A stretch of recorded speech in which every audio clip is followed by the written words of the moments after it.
नमस्कार, आप देख रहे हैं अपना उत्तराखंड। मैं आपके साथ अर्चना कौशल। बुलेटिन की शुरुआत करेंगे बड़ी खबर के साथ। देहरादून से जानकारी आपको देते चले। रेल यात्रियों की परेशानी और बढ़ गई। दूर आने जाने वाले 4 ट्रेनें 8 दिनों के लिए रद्द कर दी गई। 29 दिसंबर से 5 जनवरी तक के लिए कैंसिल हुई है ट्रेनें। 29 दिसंबर तक जनशताब्दी एक्सप्रेस रहेगी रद्द। हरिद्वार लक्सर के बीच चल रहा है रेलवे ट्रैक पर काम।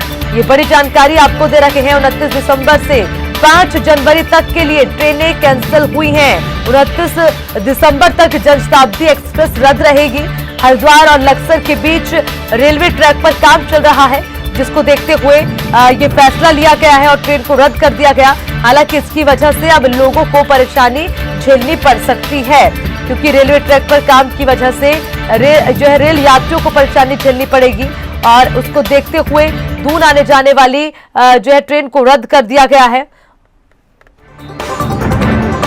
ज्यादा जानकारी के लिए ब्यूरो चीफ किशोर रावत हमारे साथ फोन लाइन पर, उनसे पूरा अपडेट लेंगे। किशोर, आपसे जानना चाहेंगे, दूर आने जाने वाली 4 ट्रेनें 8 दिनों के लिए रद्द कर दी गई है, इसको लेकर जरा अपडेट दें। अब कितनी परेशानियां झेलनी पड़ेगी किशोर? बिल्कुल, जो 4 ट्रेनें रद्द हुई है 5 जनवरी तक, हालांकि इसमें जो रेलवे ट्रैक पर काम चल रहा है और उसको लेकर ही रद्द की गई है। दरअसल इन ट्रेनों की वजह से, क्योंकि अब 25 दिसंबर से 5 जनवरी के इस बीच में कई लोग नए साल मनाने के लिए उत्तराखंड में आते हैं, सीजन में आते हैं और यहाँ तक कि कुछ धार्मिक क्रियाक्रम करने भी आते हैं, क्योंकि माना जाता है कि नए साल में आज की जगह पे या धार्मिक स्थलों पे जाए तो साल की शुरुआत अच्छी होती है।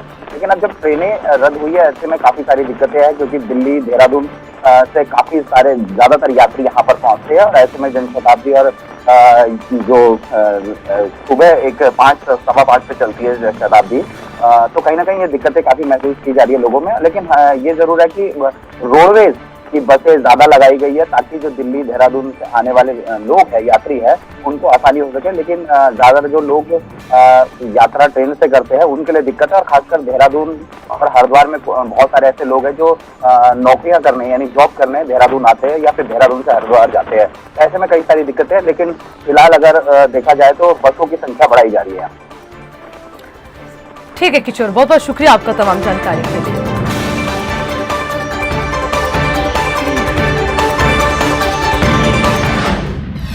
खबर देहरादून से। पर्यटन सचिव दिलीप जावलकर ने साहसिक पर्यटन की संभावनाओं को तलाशने के उद्देश्य से डोईवाड़ा विधानसभा स्थित सूर्यधार झील और इठारना मंदिर में चल रहे निर्माण कार्य का निरीक्षण किया। साथ ही उनके जरिए ऋषिकेश स्थित आईडीपीएल की भूमिका का निरीक्षण भी किया गया। दरअसल वन विभाग की वजह कि ये लगभग 833 एकड़ जमीन आईडीपीएल को लीज पर दी गई थी, जिसकी लीज अवधि 2021 में समाप्त होने जा रही है। इस भूमि पर पर्यटन विभाग के जरिए एक अंतर्राष्ट्रीय वेलनेस और कन्वेंशन सेंटर का निर्माण किया जाना प्रस्तावित है। सचिव पर्यटन ने कहा है कि साहसिक पर्यटन की गतिविधियों को बढ़ावा देने के उद्देश्य से इठारना मंदिर तक जाने वाले पुराने पैदल मार्ग को ट्रैक्स के रूप में विकसित किया जा सकता है। पर्यटन विभाग के जरिए इसे एक साहसिक पर्यटन गंतव्य के रूप में विकसित करने की योजना है।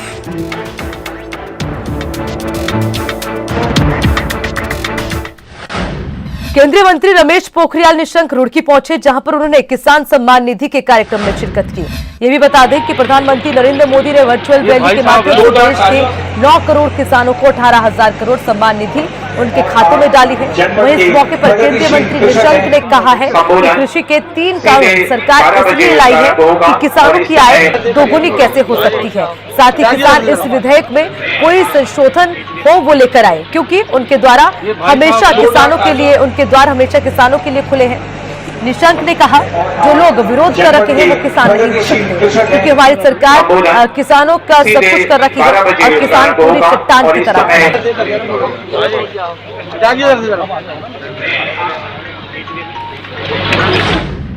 क्रिसमस और नए साल के आयोजनों पर लगी रोक के खिलाफ कांग्रेस महासचिव और पूर्व मुख्यमंत्री हरीश रावत ने अपनी मसूरी रोड स्थित आवास पर उपवास किया है। उन्होंने आरोप लगाया है कि क्रिसमस, विंटर कार्निवल और नव वर्ष के कार्यक्रमों पर रोक लगाकर सरकार ने कारोबार को चोट पहुंचाई है, जबकि बीजेपी की रैलियां करने की पूरी छूट मिली हुई है। तो वहीं पर पत्रकारों से बातचीत में हरीश रावत ने कहा कि उत्तराखंड की आर्थिक गतिविधियों का मुख्य आधार पर्यटन है। जब कार्यक्रम हमारे यहाँ नहीं होने हैं तो पर्यटक क्यों आएंगे? कारोबार पर के लिए प्रतिबंध रहेंगे तो ये पटरी पर नहीं आएगा।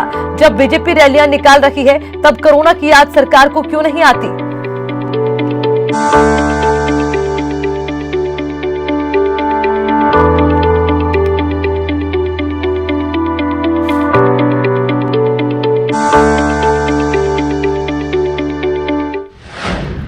चलिए खबरों में आगे बढ़ते हुए मसूरी से जानकारी आपको देते चले। बीजेपी प्रदेश अध्यक्ष का कांग्रेस पर वार।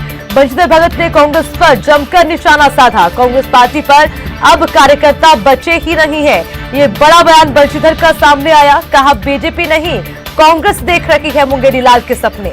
मसूरी में बीजेपी प्रदेश अध्यक्ष बंशीधर भगत ने कांग्रेस पर वार करते हुए कहा कि मसूरी विधानसभा से उन्होंने अपने 70 विधानसभा में प्रवास करने की शुरुआत की है और मसूरी विधानसभा से लोगों का उत्साह देखने से ये साफ लगता है कि प्रदेश की जनता बीजेपी की रीति नीति से काफी प्रसन्न है। उन्होंने कहा कि उनके जरिए अपने एक दिन के प्रवास के तहत सभी छोटे बड़े कार्यकर्ताओं से वार्ता की और ये कोशिश की है कि सभी लोग एकजुट होकर काम करें। उन्होंने कहा कि प्रवास के दौरान वो उन कार्यकर्ताओं के मनमुटाव को भी खत्म करने की कोशिश कर रहे हैं। कहा कि उनके जरिए हर विधानसभा के बूथ स्तर के कार्यकर्ताओं से भी वार्ता की जा रही है और उनसे जमीनी स्तर पर काम करने का आग्रह किया जा रहा है और बीजेपी की रीति नीति और केंद्र और राज्य की जन कल्याणकारी योजनाओं को जन जन तक पहुंचाने का आह्वान किया गया।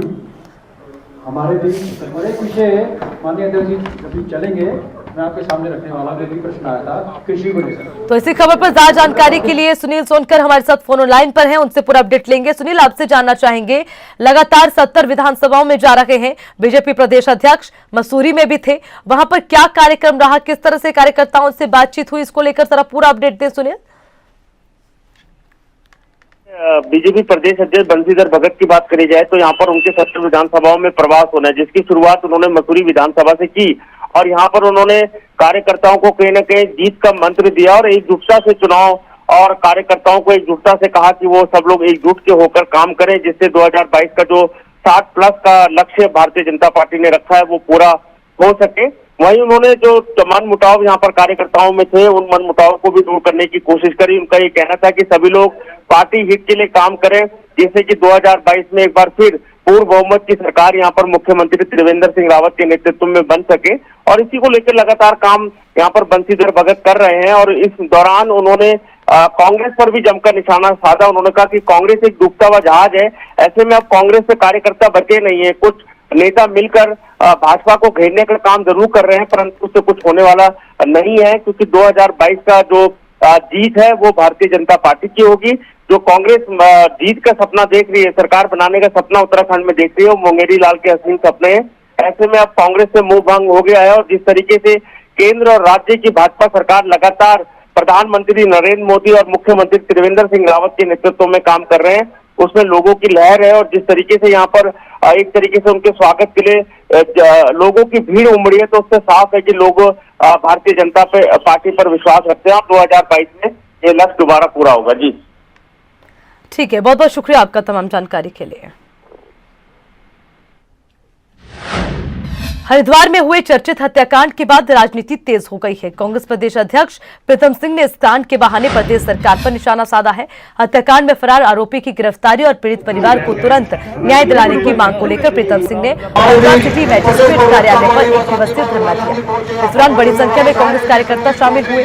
कई कार्यकर्ता कार्यक्रम में काले झंडे लेकर पहुंचे और धरना स्थल पर झंडे लहराए गए। इस दौरान प्रीतम सिंह ने आरोप लगाया कि उत्तराखंड में कानून व्यवस्था ठप हो गई है, अपराधियों में कानून का खौफ नहीं रहा। उन्होंने कहा कि हाथरस और निर्भया कांड के जैसे ये कांड हुआ है और हरिद्वार में तो कुंभ होने जा रहा है, फिर यहाँ से क्या संदेश जाएगा। वहीं प्रीतम सिंह ने कानून व्यवस्था पर भी सवाल उठाए और कहा कि जब घटना के बाद अभियुक्त से उसके मकान की चाबी मांगी गई तो पुलिस ने उसी वक्त उसे गिरफ्तार क्यों नहीं किया।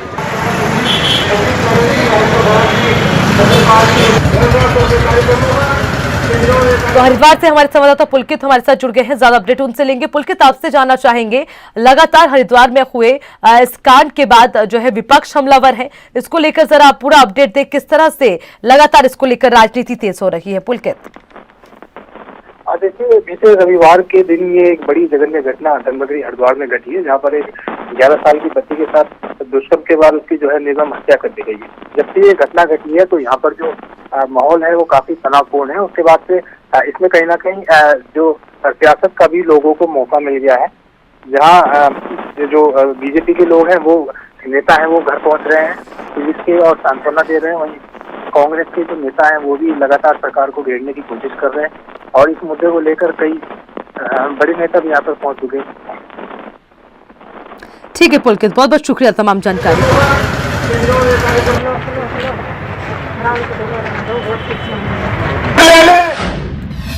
उत्तराखंड में बदहाल कानून व्यवस्था पर सियासी संग्राम छिड़ गया। दरअसल हरिद्वार में 9 साल की मासूम के साथ दरिंदगी के बाद हुई हत्या मामले में विपक्ष ने सरकार के खिलाफ मोर्चा खोल दिया।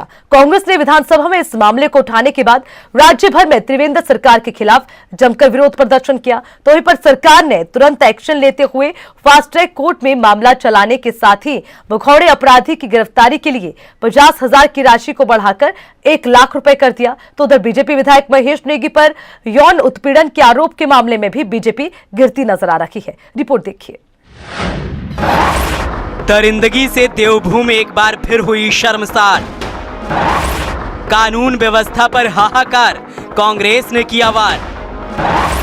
दुष्कर्म हत्या मामले में सरकार एक्शन में आई। फास्ट ट्रैक कोर्ट में होगी मामले की सुनवाई। देवभूमि उत्तराखंड की कानून व्यवस्था एक बार फिर सवालों के घेरे में खड़ी हो गई है। धर्मनगरी हरिद्वार में 9 साल की मासूम के साथ हुई हैवानियत ने प्रदेश को हिलाकर रख दिया है। पुलिस अभी तक देवभूमि की बिटिया के गुनहगारों को पकड़ नहीं पाई है और उधर हरिद्वार में ही एक 15 साल की किशोरी के साथ दुष्कर्म का मामला सामने आ गया है और इसीलिए सरकार पर सवाल उठ रहे हैं। मुख्य विपक्षी दल कांग्रेस ने बीजेपी सरकार के खिलाफ मोर्चा खोल दिया है। कांग्रेस ने हरिद्वार में 9 साल की बच्ची की दुष्कर्म के बाद की गई हत्या के मामले को सदन में उठाया, जिसके जवाब में सरकार ने कहा कि बिटिया के गुनहगारों को बख्शा नहीं जाएगा। मामले की सुनवाई फास्ट ट्रैक कोर्ट में होगी। दोषियों को फांसी की सजा होने पर पुलिस टीम पैरवी करेगी। डीआईजी गढ़वाल की अध्यक्षता में विशेष टीम का गठन किया जाएगा। वहीं फरार दूसरे आरोपी की इनामी राशि बढ़ाकर 1 लाख रुपए कर दी गई है। हालांकि सरकार के इस एक्शन पर कांग्रेस को भरोसा नहीं है। कांग्रेस का आरोप है कि इस घटना में प्रभावशाली लोग शामिल हैं। कांग्रेसियों ने राज्य भर में त्रिवेंद्र सरकार के खिलाफ जमकर विरोध प्रदर्शन किया और पीड़ित परिजनों को जल्द न्याय दिलाने की मांग की है। सरकार ने यह निर्णय लिया है कि इस सारे मामले की जांच डीआईजी गढ़वाल के निर्देशन में, और यह केवल जांच ही नहीं होगी अपितु जब तक वो दरिंदे फांसी पर नहीं लटक जाते तब तक कोर्ट में पैरवी भी यही टीम करेगी। इससे अलग फास्ट ट्रैक कोर्ट की तैयारी के लिए निर्देश दिए गए हैं कि आप उसकी फास्ट ट्रैक कोर्ट में इस मामले को ले जाने की पूरी तैयारी करें। इसके साथ साथ हमने जो एक दरिंदा पकड़ा नहीं गया अभी, उसके लिए जो सहाभियुक्त बनाया गया है उसके लिए 1 लाख रुपए की इनाम की घोषणा की गई। आज दुर्भाग्य है कि प्रदेश के अंदर अपराधियों को कानून का भय नहीं, इसलिए घटना घटी। और उत्तराखंड और हरिद्वार में तो क्या नाम कुंभ होने जा रहा है। क्या संदेश यहाँ से जाएगा अगर इस तरह की घटनाएं यहाँ पर घटित? बच्चियों पर हो रहे जघन्य अपराध से पूरी देवभूमि शर्मसार हो रही है। वहीं विधानसभा पीठ की तरफ से भी पुलिस प्रशासन को ऐसी घटनाओं की पुनरावृत्ति न होने के साथ ही जल्द दोषियों के गिरफ्तारी के आदेश दिए गए हैं। विधानसभा अध्यक्ष प्रेमचंद अग्रवाल का कहना है कि देवभूमि में इस तरह की घटना काफी शर्मनाक है, जिस पर लगाम लगाने की बेहद जरूरत है। मेरे द्वारा पीठ के माध्यम से पुलिस प्रशासन को निर्देशित किया गया कि इस प्रकार की पुनरावृत्ति न हो और इस पे पूरी गंभीरता से कड़ाई के साथ अतिशीघ्र इस जो दूसरा अपराधी है उसकी गिरफ्तारी होके और उसको सजा मिलनी चाहिए, ये पीठ द्वारा कहा भी गया। एक तरफ उत्तराखंड की बीजेपी सरकार बेटियों की सुरक्षा के मुद्दे पर घिरी है, तो वहीं दूसरी तरफ बीजेपी विधायक महेश नेगी के मामले में भी उसकी किरकिरी हो रही है। गौरतलब है कि बीजेपी विधायक महेश नेगी के खिलाफ उनकी ही विधानसभा क्षेत्र की एक महिला ने दुष्कर्म का आरोप लगाया है। महिला के मुताबिक उसकी बेटी के पिता विधायक महेश नेगी हैं। महिला के इस आरोप पर सीजेएम कोर्ट ने विधायक महेश नेगी को डीएनए सैंपल की जांच कराने का आदेश दिया था, लेकिन बीजेपी विधायक की तरफ से बीमारी का हवाला देकर कोर्ट से 15 से 20 दिनों का वक्त मांगा गया, जिसके बाद कोर्ट ने अब 11 जनवरी को विधायक को डीएनए जांच के लिए बुलाया है।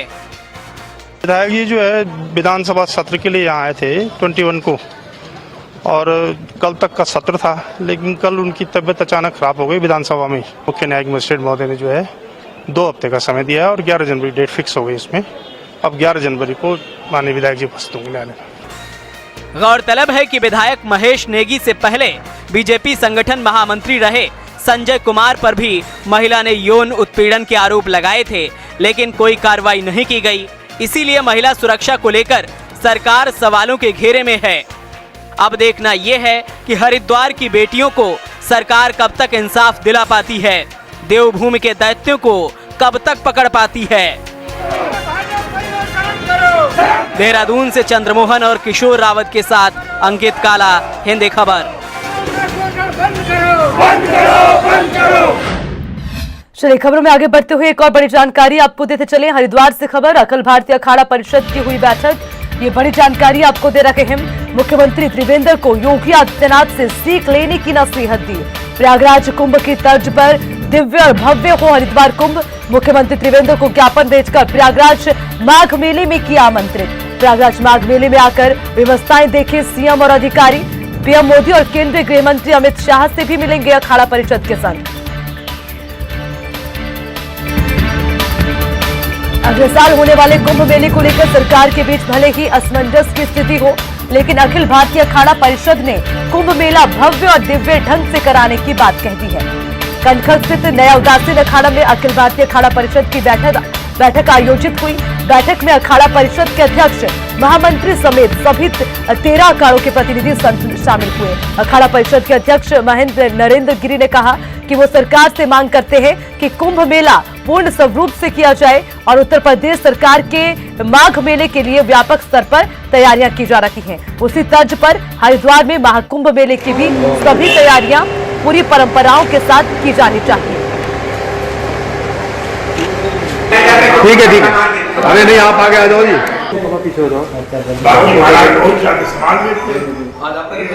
इसी खबर पर ज्यादा जानकारी के लिए पुलकित हमारे साथ जुड़ गए हैं, उनसे पूरा अपडेट लेंगे। पुलकित, आपसे जानना चाहेंगे, लगातार कुंभ मेले को लेकर तैयारियां की जा रही है, लेकिन जो अखाड़ा संत है वो नाराज नजर आ रहे हैं। कहीं ना कहीं अपनी नाराजगी मुख्यमंत्री से वो जाहिर कर रहे हैं कि उस तरह की सुविधाएं या फिर तैयारियां नहीं है जो होनी चाहिए थी। पुलकित, हाँ, देखिए उसका कारण ये है कि कोरोना के प्रकोप के चलते जो सरकार का पक्ष है कुंभ को लेकर, सरकार फिलहाल असमंजस की स्थिति में है और कुंभ का क्या स्वरूप होगा उसको अभी तक स्पष्ट नहीं किया गया है। मुख्यमंत्री की ओर से भी ये पहले भी कहा गया था कि फरवरी माह में यानी कि कुंभ शुरू होने के और जो उसके प्रमुख स्नान है उन स्नानों से पहले एक बार पुनः समीक्षा की जाएगी और तभी जो भी कोरोना की और उसकी वैक्सीन की जो स्थिति होगी उसके आधार पर ही कुंभ का स्वरूप तय किया जाएगा। क्योंकि अब बिल्कुल कुंभ के मुहाने पर जो है साधु संत और सरकार जो है खड़ी हुई है। कुंभ पूरी तरह शुरू होने वाला है, लेकिन तैयारियां जो है वो पूरी तरह से उतनी व्यापक नहीं है। सरकार की जो तैयारियां है वो कुंभ के स्वरूप को एक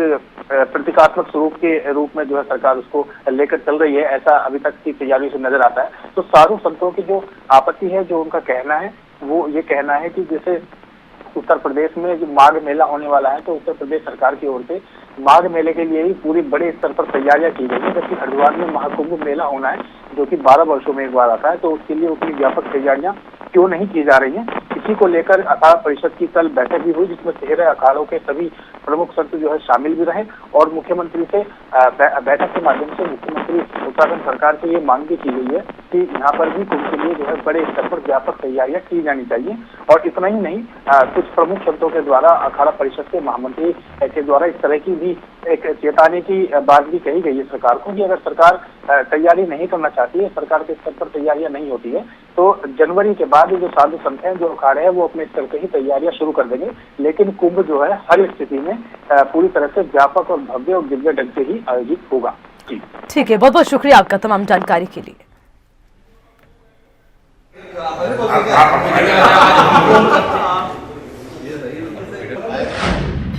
कोटद्वार थाना क्षेत्र के अंतर्गत सिदाबपुर में चोरों ने बंदूक की नोक पर परिवार को बंधक बनाकर एक बड़ी चोरी की घटना को अंजाम दिया। कोटद्वार थाना से महज 1 किलोमीटर की दूरी पर चोरों ने पुलिस को चुनौती देते हुए देवी मंदिर के पास सीतापुर में चोरों ने परिवार को बंधक बनाकर ज्वेलरी सहित लाखों की नकदी पर हाथ साफ कर दिया, जिसके बाद पीड़ित परिवार ने कोतवाली में आकर घटना की पूरी जानकारी पुलिस को दी, जिसमें एएसपी सीओ ने पुलिस फोर्स के साथ घटनास्थल का निरीक्षण किया। बंदूक की नोक पर हुई चोरी की वारदात ने पुलिस की सुरक्षा व्यवस्था पर सवालिया निशान खड़े कर दिए हैं।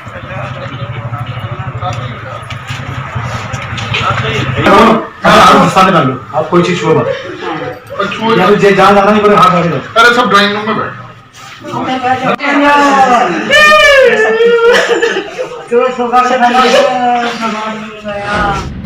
तो वहीं लक्सर के बसेड़ा गांव में दिन दिहाड़े एक युवक को गोली मारकर मौत के घाट उतारने और एक किशोर को गंभीर घायल कर देने वाले मुख्य आरोपी ने गांव पहुंचकर पीड़ित परिवार को सरेआम धमकी दी। जहां सनसनी फैल गई तो वहीं कानून व्यवस्था पर भी बड़े सवाल खड़े हो गए। हत्यारों की धमकी से पीड़ित खौफ में है।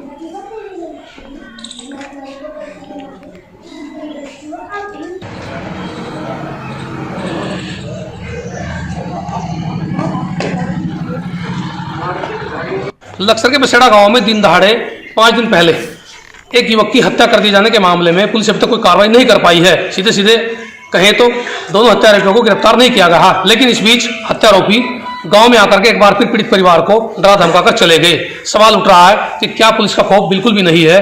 हम यहाँ मौजूद हैं ग्राउंड जीरो पर और पीड़ित परिवार हमारे साथ में इनसे बात करेंगे। राकेश भाई, जिस तरह से ये वारदात हुई थी उसे लेकर के पुलिस ने दावा किया था कि जल्दी गिरफ्तारी हुई, लेकिन इस बीच में सुनने में आया कि कल फिर आरोपी हत्यारे आए थे और डरा धमका कर चले गए। हाँ जी, डरा धमका के गाड़ी देख गए। पूरी तकड़ी मोटरसाइकिल पर 2 जने थे और जैसे ही दरवाजे के सामने आए बाइक पे तो उन्होंने गाड़ी दी। 3 बार उन्होंने गाड़ी चलते 3 बार गाड़ी देने के बाद वो फरार मोटरसाइकिल ले गए। उसके बाद हमने पुलिस को इन्फॉर्म किया, पुलिस आई। पुलिस आने के बाद उन्होंने 4 लोग PSC के जवान छोड़े यहाँ पे। छोड़ने के बाद उन्होंने थोड़ी तहकीकात ली तो बस ये मैटर हुआ। फिर उसके बाद अच्छा, जिस तरह से वो लोग कल वारदात मतलब एक इतनी बड़ी वारदात के बाद फिर आए बेखौफ होकर, पुलिस यहाँ गाँव में तैनात थी, क्या पुलिस को पता ही चला इसको? नहीं, पुलिस को पता कैसे चलेगा? पुलिस तो उधर बैठी है अपना स्कूल पे दूसरे राउंड पे दूसरी साइड में, और वो वारदात कर रहा है हमारे घर पे, तो पुलिस को कैसे पता चलेगा? अभी तक पुलिस ने जो कार्रवाई की है उसमें सुनने में आ रहा है कि उनके कुछ रिश्तेदारों को भी हिरासत में ले रखा है और 2 लोगों को जो एक गांव के ही है मेनपाल है और एक और युवक है उसे गिरफ्तार किया गया। अब तक की कार्रवाई से आप संतुष्ट हैं? संतुष्ट तो है, मगर संतुष्ट वाली मतलब संतुष्ट भी है नहीं भी है, क्योंकि संतुष्ट एक तरफ से तो इसलिए संतुष्ट है कि 2 आदमी उन्होंने गिरफ्तार हुए, मगर दूसरी तरफ से संतुष्ट इसलिए नहीं है कि उन्होंने रिश्तेदार ही नहीं पकड़े। उसके जो पुलिसकर्मी हैं उन्होंने उनके कोई रिश्तेदार नहीं पकड़े, उन पर कोई दबाव नहीं डाला अब तक। अब दूसरे एक आध रिश्तेदार को बूढ़े को पकड़ लाए तो वो छुड़वा दिया, प्रधान आ गया छुड़वा लेगा। अब उसकी पत्नी, बहन, उसके साड़े बनोई में तो जुगे जो घूम रहे, तो उस पर दबाव कैसे पड़ेगा, कैसे होगा? जिस तरह से पुलिस दावा कर रही है कि वो दूसरे प्रदेशों में भी छापामार कार्रवाई कर रही है, इनकी तलाश कर रही है, और ये लोग गाँव में आकर के दोबारा फिर वारदात को कहीं ना कहीं अंजाम दे सकते हैं, इस तरह के भी हालात बन रहे हैं, तो क्या पुलिस की निगाहों में लोग है ही नहीं कि भाई आप आरोपी यहीं घूम रहे हैं? यदि पुलिस की निगाहों में होते हैं तो पुलिस पूरा तकड़ा दबाव देती है। दूसरे प्रदेश में दबाव देने से, फेरा मारने से क्या आप साबित हो रहा है? जब उनके रिश्तेदार को उठा रहे इसी प्रदेश में, यहीं लक्सर के पास में जो रिश्तेदार हो उन्हें नहीं उठा रहे, तो फिर दूसरी जगह करने से क्या फायदा हो रहा है? ऐसे घूमने से कोई फायदा नहीं होता। इस कल की वारदात को लेकर के अब आप कहाँ जाएंगे, क्या उच्च अधिकारी से? अब मैं कोशिश कर रहा हूँ DGP के यहाँ जाने। DGP के यहाँ से और भी लोग मौजूद हैं। आपका नाम क्या है जी? नित्तर जी, आप इस परिवार से जुड़े हैं? हाँ जी। अच्छा, कल की वारदात को लेकर क्या कहेंगे, मतलब क्या पुलिस का खौफ बिल्कुल भी नहीं है? नहीं जी, आए थे, हम फ़ोन करा था तो तभी तुरंत आ गए थे। जब उन्होंने वारदात करी उसके बाद फ़ोन करा तो तभी आ गए रास्ते साथ। तो मतलब पुलिस की कार्रवाई से संतुष्ट नहीं आप? नहीं जी, तो पकड़ नहीं रहे थे, संतुष्टि कहाँ से हो जाएगी? अच्छा, और भी लोग यहाँ से है? जिस तरह से कल वो लोग आए थे, क्या किसी और लोगों ने देखे उन लोगों को जिस तरह वो धमकी देकर चले गए? हमारे लेडीज बैठी थी उधर, हम तो सब लोग इधर अपने घर बैठे थे, तो वो उधर से आए, तुम गाली देते हुए आ रहे थे। क्या कह रहे थे वो? कह रहे थे कि हमने ऐसा कर दिया, हमने वैसा कर दिया, हमने वो मार देंगे, हम किसी से डरते नहीं, ऐसे से बोलते जाते। 2 लड़के थे, यानी कि अभी भी खतरा बना हुआ और दोबारा वारदात कर सकते हैं? बहुत खतरा है उसका, वो रात को आ जाए, हमारा आपका बहुत खतरा। अब तो PSC तैनात कर दी गई है। PSC का क्या होगा जी? PSC तो उधर पड़ी है, हम तो इधर रहते हैं, अपने गांव में रहते हैं। यहाँ से हमें खतरा, मतलब सुरक्षा अभी भी पुख्ता नहीं है? हाँ जी, हमें पुलिस से कोई लाभ नहीं हो रहा फिलहाल।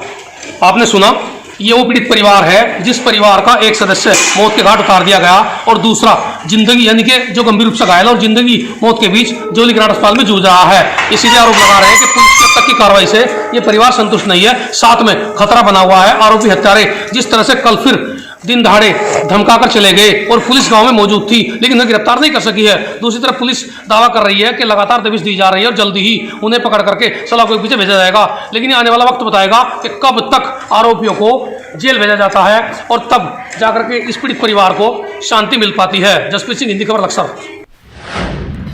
इसी के साथ बुलेटिन में फिलहाल के लिए इतना ही। तमाम खबरों के लिए देखते रहिए हिंदी खबर। नमस्कार।